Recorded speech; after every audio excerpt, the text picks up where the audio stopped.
Atlas picks automotive parts. It entered a Hyundai facility, and its product page even shows a robot changing its own battery.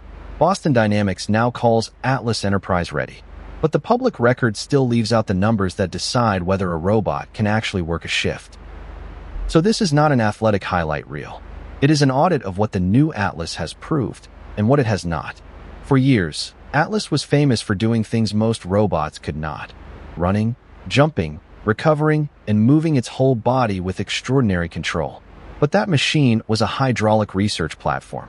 Boston Dynamics retired it in April 2024 and revealed an all-electric successor the next day. The change was more than cosmetic. The new program was aimed at industrial work from the beginning. In 2025, Boston Dynamics says Atlas entered a Hyundai facility for a customer pilot on part sequencing tasks.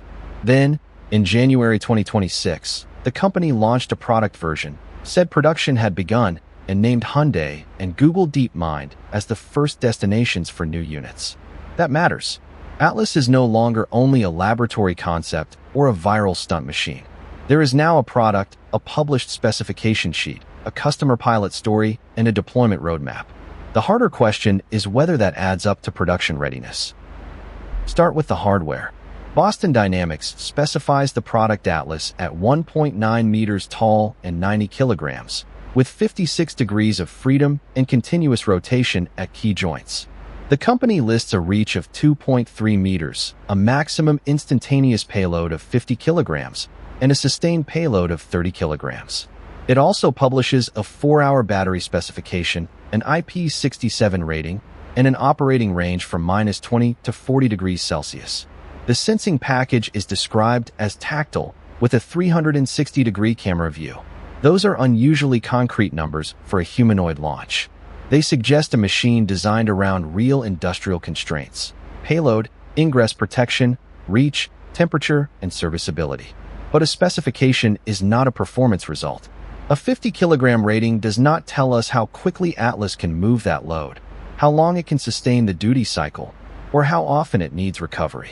4 hours of battery life does not tell us the payload, motion profile, or standby time used to obtain that figure. And an IP rating does not reveal the maintenance burden inside a working factory. The hardware claim is serious. The operating evidence still has to catch up. The strongest public evidence is the parts sequencing work. In Boston Dynamics footage, electric Atlas approaches a rack, identifies an automotive component, grasps it, carries it across the cell, and inserts it into a new position. The robot uses its torso rotation to shorten the path instead of turning like a person. In other sequences, it reacts when the environment changes or when an insertion does not go as planned. Those actions are directly visible. Atlas is not only walking in an empty room. It is combining perception, balance, and manipulation around a real object with awkward geometry. Boston Dynamics labels the demonstration fully autonomous. The company also told reporters that the shown movements were not prescribed and were not teleoperated. That is important, and it remains a company statement, not an independent measurement. The distinction matters because autonomy is not simply yes or no. A production audit would ask how often a human creates the task, resets the cell, approves a recovery, labels new data, changes a failed grasp, or takes over remotely. The Hyundai pilot footage makes that boundary visible. We see Atlas in a customer facility, human observers, a headset operator, task fixtures, and selected runs. We also see Atlas low on the floor in the pilot area. The headset does not prove that the production task was teleoperated. It shows that human-in-the-loop tools exist around the program. The image of the robot on the floor does not establish a failure rate. It shows that selected promotional footage cannot answer the denominator question by itself. What the footage proves is narrower and still meaningful. Atlas can execute selected full-body parts handling behaviors in a relevant industrial environment. What it does not prove is how reliably it repeats them across an ordinary shift. Boston Dynamics is attacking that reliability problem through several research partnerships. With Toyota Research Institute, Atlas has been shown performing multiple bench tasks under displayed language prompts. The demonstrations include different objects, containers, and instructions. Other footage applies controlled perturbations, changes object positions, and compares real robot behavior with training or simulation views. A separate manipulation test stand shows varied grasps and simulation to real work. It is useful evidence of the learning pipeline, but it is not a complete walking robot, and it does not establish production throughput. The Robotics and AI Institute partnership focuses on reinforcement learning and whole-body control.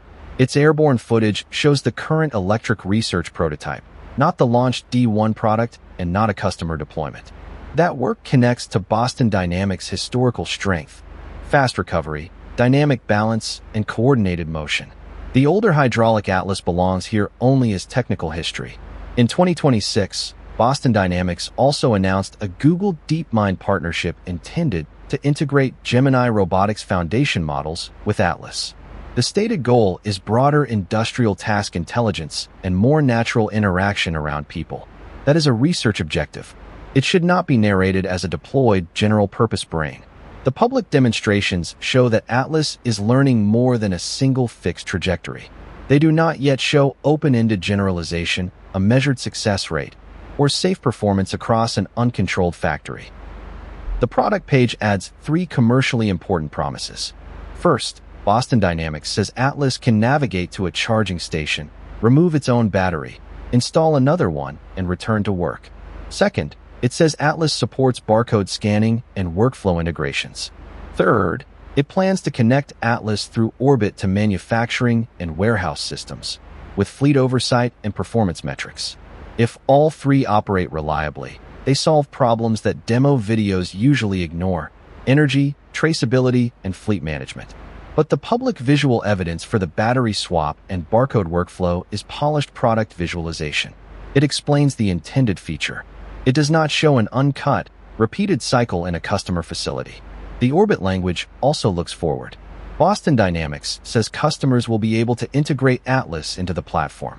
That is different from publishing results from a fleet already managed through it. This is why the evidence labels matter. Product visualization can explain a design. It cannot verify deployment. A production-ready verdict requires denominators. How many autonomous cycles were attempted? How many completed successfully? How many required a reset, a remote assist, or a human entering the cell? What was the median cycle time? What happened to that time with a heavy payload? How much of the 4-hour battery specification remained under real motion and real waiting? How often did the robot swap its battery successfully? What was its uptime? Its mean time between failures? Its maintenance time? Its safety protocol around workers who were not part of the demonstration? And finally, what did it cost? How many people supported it? And did the customer obtain a positive return?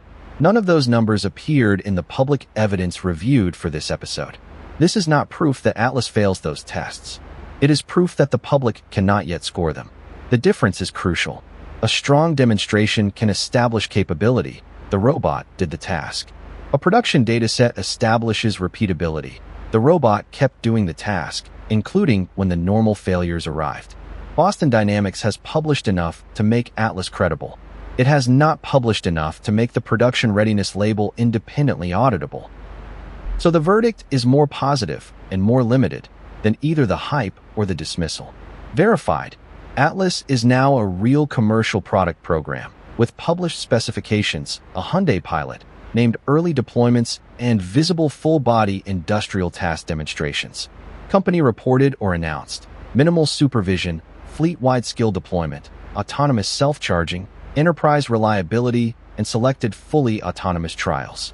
Still unknown publicly. Cycle reliability, interventions, uptime, safety performance, fleet scale, and economics. Atlas may be the strongest humanoid product launch yet. The next proof is not another perfect demo. It is an ordinary shift, with every failure counted.